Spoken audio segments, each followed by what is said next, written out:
Hey, good morning, everybody. John here with FNP Wargamers, and this is the FNP Morning Show on a early-ish,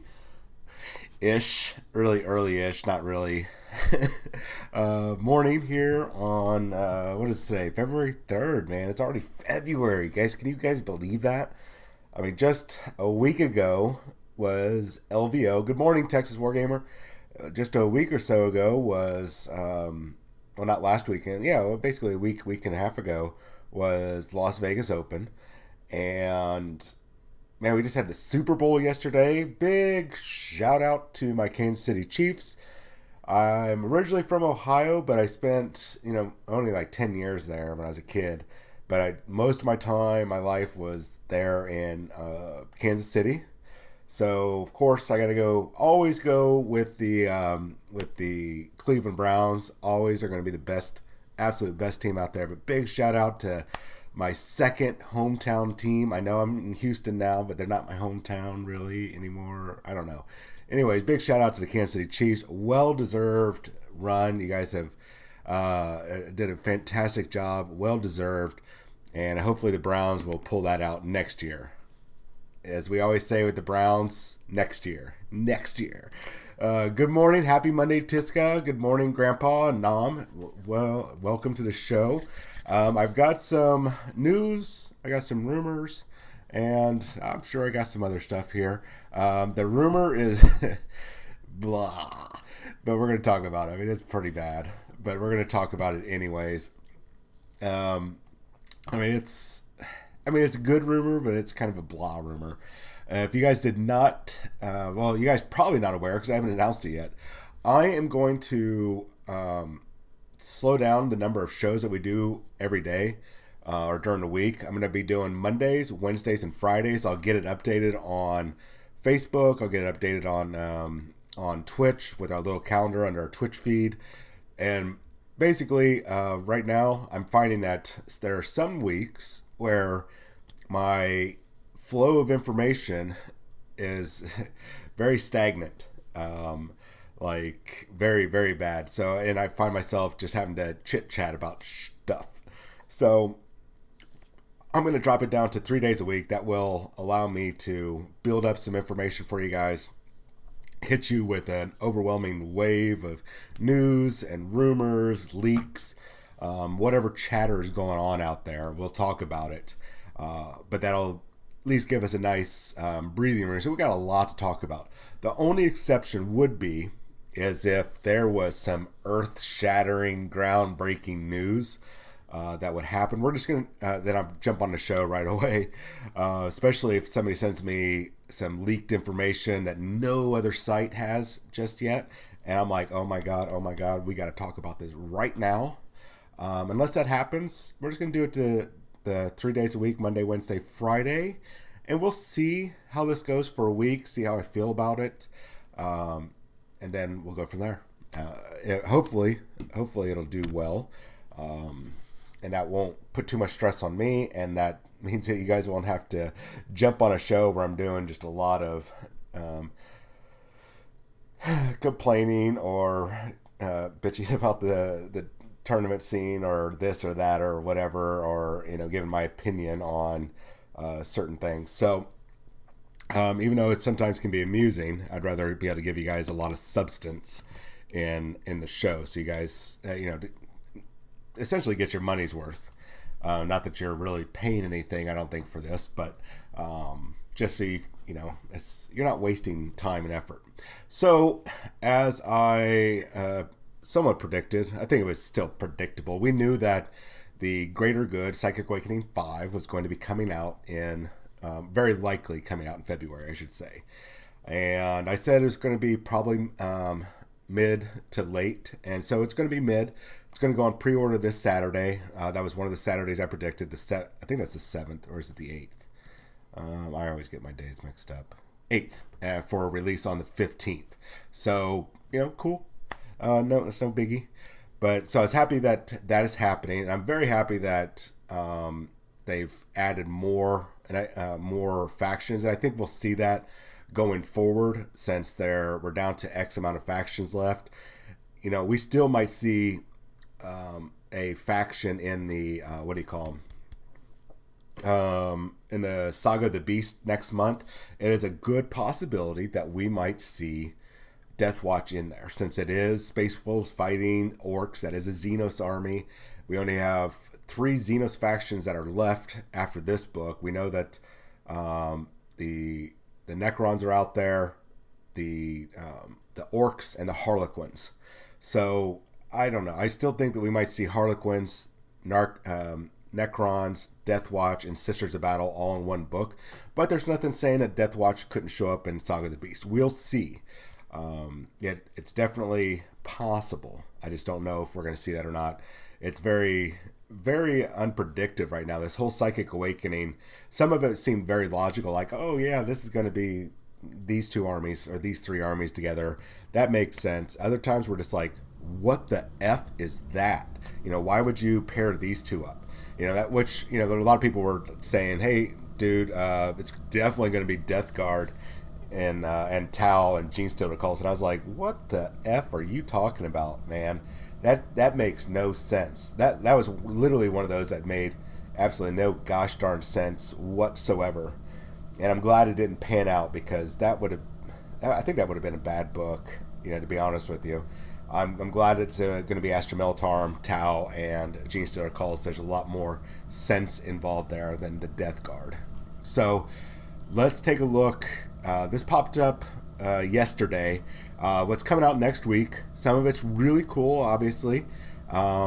Gene Stealer Cults, Astra Militarum, and the Tau Empire in Book 5. That's what we're talking about. The only new model is the new Commander Shadow Sun. She's apparently been unfrozen, so she can be popped back out. Now she's got a new advanced XV-22 Stalker suit, and she's got a new type of Guardian drone, the MV-37 Advanced Guardian. So let's take a look. We did get some of her stats. For those of you that are interested in the model, she is just one pose, one set of weapons. Still don't know why she's got 4 arms, but whatever. We'll figure that out later. But she does come with 3 different head options. So you got this half helmet with the visor. You've got the helmetless head, which I don't know why you'd want to not have a helmet in the 40k universe, or the full-on helmet that you're used to with the original stealth suit that she had. Very similar in the aesthetics. One of the other things that we'll take a look at the stats here in just a second. One of the other things that was a little surprising, and I don't even know why I didn't think about this. There was not a Gene Stealer Cults Start Collecting box, and perfect time to release that is right now with the Greater Good coming out. And it looks actually like a fairly decent box. You're getting Neophyte hybrids, easy cheap troop choices, the Acolyte hybrids, which if I remember correctly, that can also be turned into Metamorphs, I think, hybrids. And then, of course, I don't know why they give that leader, but you get the Icon Ward. I don't know how many people actually use it. I'll have to talk to one of 3 Gene Stealer Cult players in the U.S. Sorry, it's a inside joke. But and you get the Ridge Runner. So that's actually a very good box. Probably going to be $95 just based on having that Ridge Runner in there. So just expect that to be about $95. But you're still saving, if I figured it up right, you're still saving $25. That's still a bargain, because those are all units, with the exception of the Icon Ward, that you can use effectively. At LVO, we saw lots of lists since they got a big point drop. The Ridge Runner became very, very popular. I think it had like a 25 point drop in chapter approved, so making it very viable to take.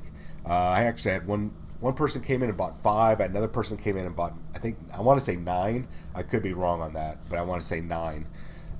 So very surprising. The other one I thought was really cool is that the Kellumorph, that's the Pistolero, and this is the alternate model that you can get in the Starnes Disciple box from the Kill Team set that now you can't get anymore. And he's available, will be available, probably going to be about $30. Because of his size, I'm going to bet $25 to $30. He's on the low end of the character blister boxes. So, but still, given how awesome this character model is, I expect people to be snagging them up. We talked about Titanicus. I'm not going to go into Titanicus too much, guys, because you know how I feel. I think most of you know how I feel, and I'm not too particularly happy that they're cranking out a new starter box with just the already existing models. You know, I mean, no new faction, no new nothing. Just, hey, here's a new starter box with some models. Oh, and look, you can get the Warbringer or Nemesis Titan or whatever. Oh, yay, that's so much fun. What I do see coming out that I thought was a little cool that I could see this might be a good 40k terrain set. Not as terrain itself, like, hey, let's hide behind this big skyscraper thingamajig. But I could see this as add-ons to anybody doing a display board. This could scale down or up, however you want to look at it, for 40k. If you add it to other terrain pieces, you could get some really cool aesthetics added in there. So I'm thinking this is probably the only cool thing coming out of Adeptus Titanicus right now. But yeah, whatever. So, oh look, another campaign book. Yay. Huzzah. I'm not really impressed, guys. Sorry. And Middle Earth, and if you guys are just joining in, this is just the news. I'm just kind of getting all caught up with this week's release, or not releases, but their pre-orders that are going to go on Saturday. So, Middle Earth is getting some War Scroll cards, which I think these reference cards are fantastic. I think it was like one of the best options that Games Workshop did, at least for Age of Sigmar and Middle Earth. It is such an awesome, quick reference tool. I'd rather have that than having to crack open my book all the time. I'd rather lay these cards out in front of me and be able to sit there and peruse through that. And just quick reference on the card, and it's just so much easier. And especially considering that people get a lot of rules wrong because they're like, oh yeah, all these Marines do this, but they're actually thinking about a different Marine unit that's on the same page or below them or next page or whatever. They get that wrong. And if you have these reference cards, they're just so much easier to pick it up, go, oh no, you're right, I only do 1 damage with this bolt rifle. So I wish they would do that for 40k. All right, let's get on to Shadow Sun. Before I get into the salty-ish rumor, it's kind of a bad rumor. Anyway, Shadow Sun's been woken back up. I guess she was on cryogenic sleep for a while. They woke her up for the 5th Sphere expansion. As I mentioned, you got the different head options. She's got the new souped-up suit and new Guardian drone.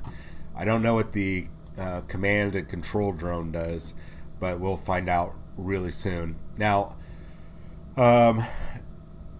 let's see here. Campag. I don't know what that means, Texas Wargamer. I think I'm the only one excited for...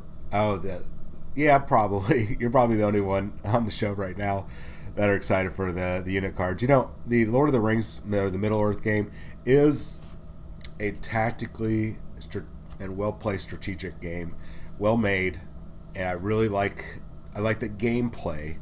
I'm just not a fan of playing a game with Lord of the Rings models. And if they took that game system and put it over into a different setting, I would be okay. But it's just Lord of the Rings. I mean, I like the movies, I like the books, but I'm just not a big fan of the miniature game. Or the miniatures themselves, I should say. All right, so back on track. XV Stalker Battlesuit. Okay, so she gets a flechette launcher, cool. Pulse pistol, light missile pod, and she's got her dispersed fusion blasters for melting space marines. So we have 2 different profiles here. You have the dispersed fusion blaster, 18 inches, assault 2, cool. Strength 7, very nice, with a -4 AP. That's pretty gosh darn brutal, but it's what you expect from essentially a melt-a-gun.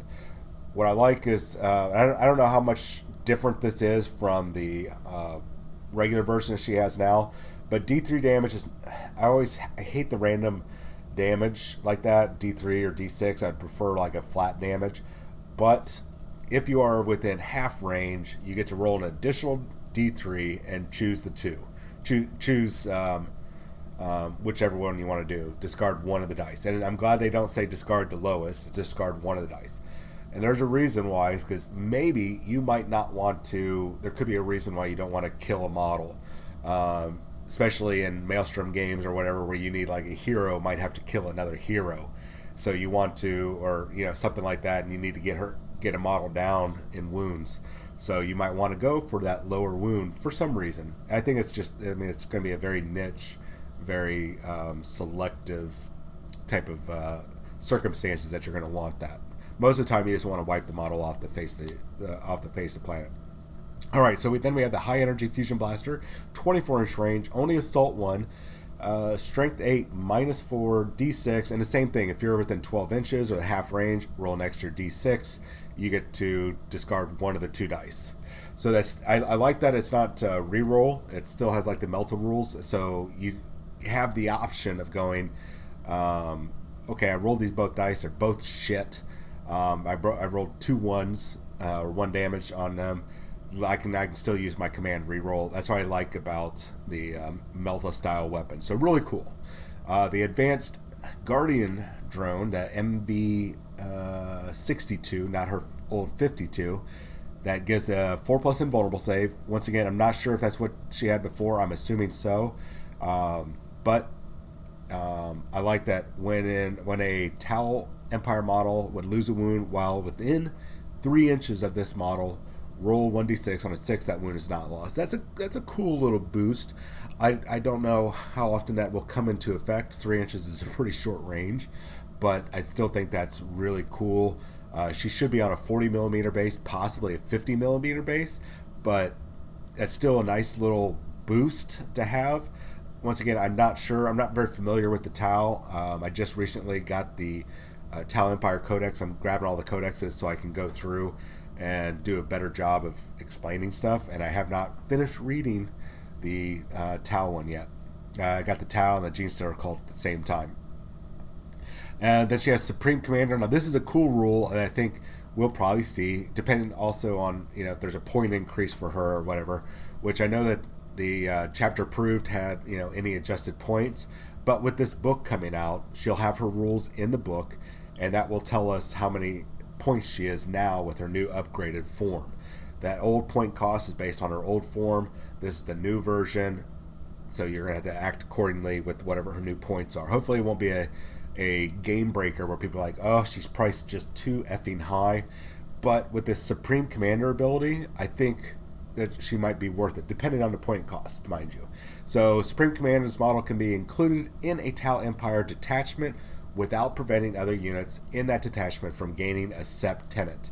Note, however, that this model does not benefit from any Sept Tenet unless the Sept Tenet selected for the detachment is coordinated fire arcs. So it's very similar to what we saw with the Inquisition when they came out, and I think another unit somewhere recently that came out that applied to.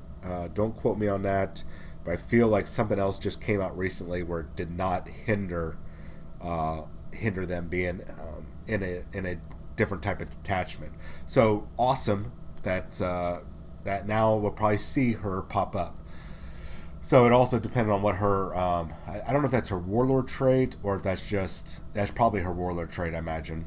So we might see her pop up now a little bit more, especially with this new model. Yeah, we're probably going to see her pop up a little bit more. I would not expect anything less than Tau players. Plus, if whatever their stratagems that are coming out, which I should have. Oh man, I'm probably not going to get it before the Warhammer community page puts it up. I usually get it about a day or two before, but they're probably going to be putting up all the Tau information tomorrow. And then we'll probably see probably a day or two after that, we'll probably see the Astromiltarm and then Genestealer Cults after that.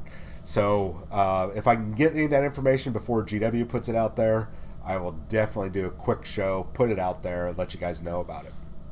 All right, I hope you guys are ready for this kind of salty rumor. I don't have my notes in front of me, but I think I can wing it enough that oh, this is gross. All right, so let's put this graphic up. Here we go. Imperial Armor 14, Fires of Syraxis or Caraxis, Syrax. Well, this book has been in development for about 2 years now.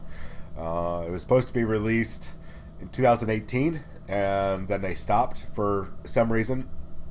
And then 2019, it was scheduled to be released and near the end of 2019, just last year, and it failed to launch. And I think it's all because of what they're doing there at Forge World with them merging the different departments, expanding their facilities. So I think that is what we're seeing. That's why that constant delay has happened. But just recently, I've received a message saying, "Hey," or email that was like, "Hey, IA-14, it's back on. It's back for release, and it's going to be a lot sooner than this year than what we were expecting."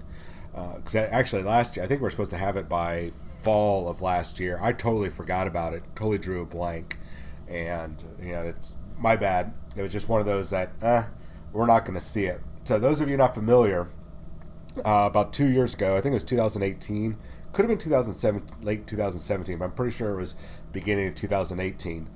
This is before I joined FNP, and 2000, I think it was before. Yeah. Anyways, 2018. It was supposed to be the Tau Empire versus combined Adeptus Mechanicus and Red Scorpion Space Marine chapter, with also, I think they were tossing in, if I remember correctly, the Elysian Drop Troops. It's usually either Elysian Drop Troops or it's the Death Korps Krieg. I'm pretty sure this time it was. I'm pretty sure this time it was Elysian Drop Troops. It made sense with the tactics and everything involved.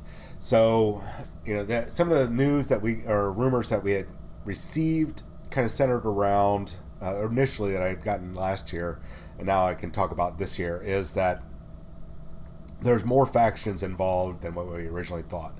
So when this book does drop, if it does drop, we're going to see updated Tau rules for all those Forge World Tau units. Supposedly, we're supposed to see something about how drones affect scoring, because I guess there's an issue with them being very easy to score on. I mean, if you kill drones, you earn victory points in regular play rather quickly. I'm not sure what's going on there, but that's just one of the things that they mentioned. So we have updated rules for all the Forge World Tau units, including that Tau commander with his snazzy railgun, special railgun arm or railgun weapon and the shield. And of course the Avara, the Supremacy suit, and all those other gloriously, some of them god-awful looking miniatures, some of them actually very amazing looking. So those all should be updated with rules. The new chapter master for, and I can't remember his name, for the Red Scorpions will be appearing alongside former chapter master Kellum, who is now a Leviathan Dreadnought after suffering horrendous wounds at the hands of, I believe it was Huron Blackheart. They messed him up pretty bad. He survived. They put him in a Leviathan Dreadnought, so now he's got super clampy claws and a twin-linked assault cannon as his main weaponry, which is actually pretty devastating. I'm pretty sure that's like 12, 16, I don't know how many, 20 shots maybe, 20 shot assault cannon. I don't remember how many assault cannon shots they normally get. So really cool. Okay, cool. I'm happy about that. Now the other ones that the rumor was talking about was that Adeptus Mechanicus would be getting some of their stuff from Horus Heresy transported over. So those delightful crawlers or transport vehicles that they had, and some of their other Skitarii units are going to be coming over with the full rules, including the guys with the shields and the guns, the boarding shields, and the Dark Mechanicus, who's already been in the Warhammer 40,000 universe and actually have a faction with only, I think, one or two models, are finally going to be getting actual bona fide units. I don't think it'll be a full codex worth of units, but they're going to get their rule set in IA 14. Is that true or not? It's a rumor, guys. It's a very salty rumor. Sorry about that, but 24 shots. Thanks you, Chaos Swarm. I appreciate that. I always forget how many shots an assault cannon gets, and then if it's twin linked, of course.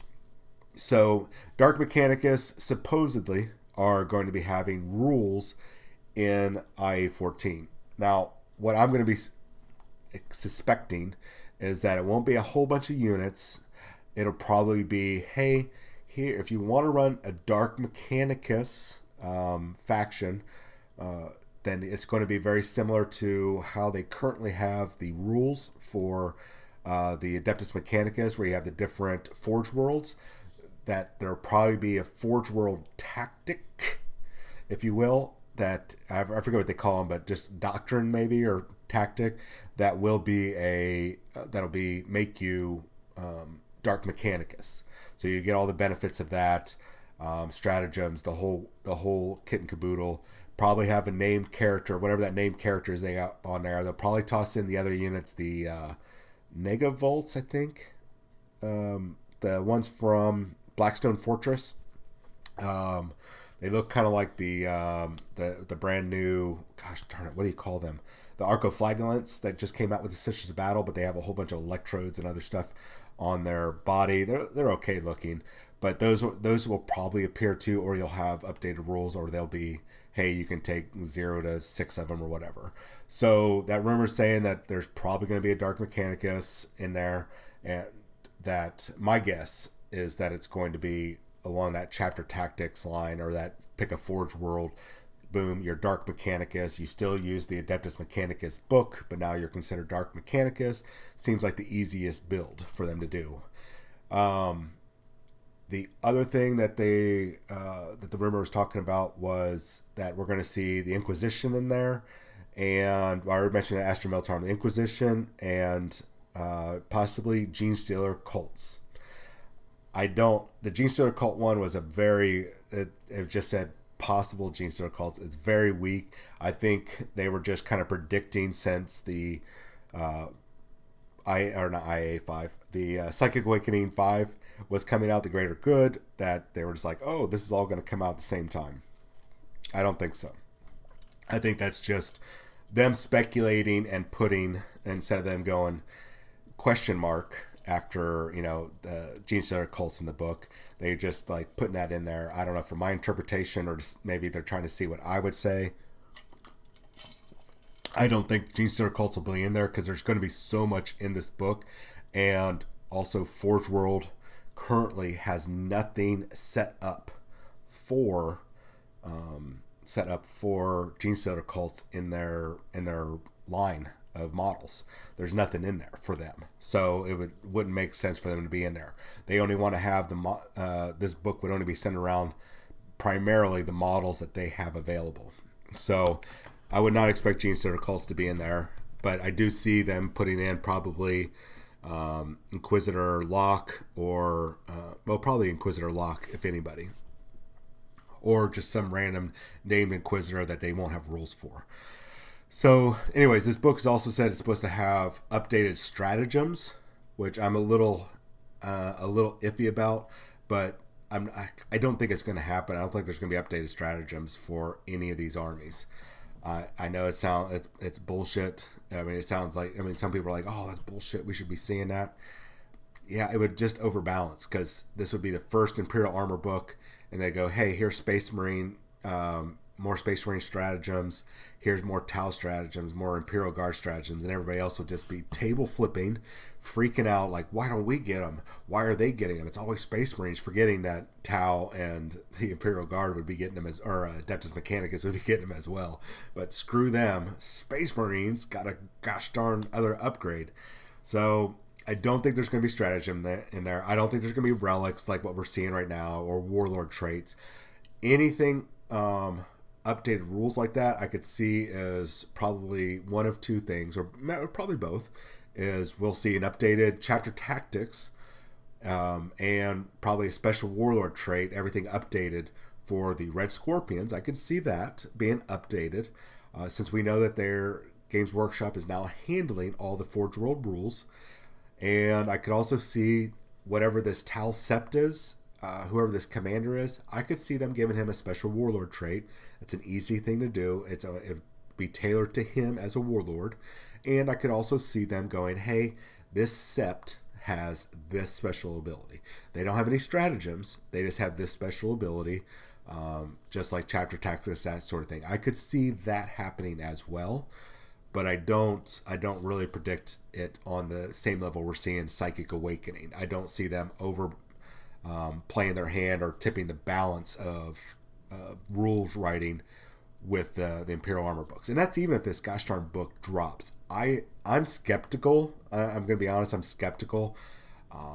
They're predicting, summertime, late fall, that this book could drop. I don't know. With whatever Games Workshop and Forge World are doing with the rules, they've got a lot more on their plate before they put out an Imperial Armor 14 book. So I think we're going to see whatever these codexes are, or these army books, or whatever it is that they're going to be putting out, because they got rid of the indexes are going away. Buy them now if you want them. By the way, they really stress that you can buy them now before they're totally useless. So get them now, and then here sometime this year they're going to be totally useless. But please buy these now before they're gone. So if you are a collector, dude, grab them now, guys, because they're going to be gone apparently. So I'm skeptical on this book coming out, mainly because we know that there's going to be a whole bunch of rule books coming out or army books or codexes. I'm not even sure what we're going to call them. They're coming out sometime this year, probably late this year. I'm thinking sometime in the fall, going into Christmas time. I could be wrong, but I think that's when we're going to be seeing it, because we're going to get hit with a wave. And my guess, my honest opinion, it's going to be September, October time frame. It's usually a lull in their profit, not profit, but in retail. That's a very weird time frame, because that's usually back to school for college, high school, whatever. So, or primary school if you're there in the UK, or whatever you call it in your local area. But September to October, it's a back to school time, and it's a financial recovery time from going back to school, and then you're recovered, and now you're prepping for the fall holidays. So it's a weird 2-month. Some businesses get hit harder in September, others in October. It's just a very slow month for retail. So I can see them dropping whatever these books are during that time period, plus a big box. Probably a new version of Blood Bowl is what some of us are predicting. New version of Blood Bowl might be dropping sometime this year. We'll see. That's out there. I don't see them doing anything else for Adeptus Titanicus anytime soon. They've already let us down. The only other possibility is at Gamma, which is February 5th and 6th, I believe, or sorry, March 5th and 6th, I believe. This year, and that's in Reno, Nevada. That they will probably show off any of their small games like Adeptus Titanicus, Middle Earth, Blood Bowl, Space Marine Adventures, that sort of thing. That's when we'll see the small stuff, and then possibly at Adepticon they might announce some stuff. But yeah, I think and Adepticon was when we might actually, is what I'm thinking, we might see the next sneak peek of whatever these books are that are coming, but I got nothing else for that, guys. I mean, this is a dirty rumor, dirty, like gross. I mean, I'm probably gonna go take a shower here after this, to be honest with you. I don't know what to expect from Imperial Armor 14. I think right now, until these codexes or these books drop, the Imperial Armor books are dead in the water. And until they restructure how they do things. So I'm going to keep my nose to the ground, or my ear to the ground, whatever, or behind closed door. I don't know what the gosh darn saying is. John, have you read the fluff in ROTD yet? What's ROTD? Is that the story for this right here, the in Harmony. Oh wait, you guys can't see. In Harmony Restored. Are you talking about the short story that popped up there, Tiska? Ritual of the Damned? No, I have not read Ritual of the Damned yet, and I need to because a friend of mine said that there are some whispers of what to expect coming up soon, and so I'm like, damn it, I don't want to buy the book, but I'm gonna have to if I want to if I want to try to figure out what's coming up. So no, to answer your question, Tiska, I have not read Ritual of the Damned yet, and I'm ashamed for it. But give me a day or two, and I will have it read, and I'll be able to sit there and we'll probably actually talk about it on Wednesday if I can get my hands on a copy. Then I will read it and we'll talk about it. I actually might be able to combine it with a lot of the rumors that we've been getting lately and predict what the future has in store for us. So I'm assuming that's what you're talking about, Tiska, is if you guys have not read any of if you guys just grab these Psychic Awakenings just for the rules, you're missing out, not the best storytelling, but you're missing out on a lot of indicators of what's coming, of what is actually happening in the background. So, I mean, the stories are cool because it's taking place on whatever world or whatever star system or solar system, whatever. But it's the sidebars and the little, comments from the different characters in the universe or in the whole Psychic Awakening that are pointing towards what is unfolding behind the scenes. And you can use it to kind of predict what is coming. I mean, you got to pull back your own bias and your own wish listing, but you can, once you pull that away and you reveal essentially the logical part of the story, the math behind it, if you will, you can start to kind of get an idea of what is coming. But that's the hardest part because way too many people I've talked to have been like, oh yeah, this is coming, this is going to happen, this, I'm so excited, blah, blah, blah. And it's like, ease up there. I know you got a hard on for this or that, but why don't you take a look at it from a different point of view, a person that's not even interested, and you might get a different perspective. I'm assuming that's what you're talking about, Tiska. I'm very dehydrated today, guys. I've had 3 cups of coffee, and I realized that I've had way too much. I'm going to take some blood pressure medicine before my heart explodes. But actually, I know it's not much rumors, guys. It's a dirty rumor.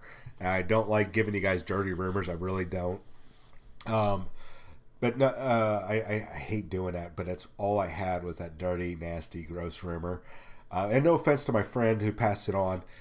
Thank you very, very much for passing on, as always, the information. But it's just, it's a dirty rumor. I know it's a dirty rumor. And hopefully, it'd be great if this IA-14 pops up.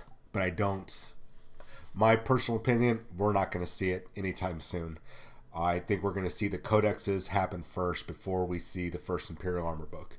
And if I'm wrong, okay, dude, I'll eat crow on that. I don't care. It doesn't hurt my feelings.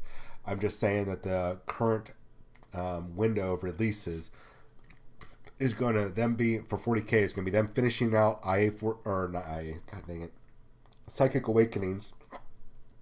Then whatever the big summer release is for Warhammer 40,000, whatever this new starter set is, and then they'll start releasing the codexes after that.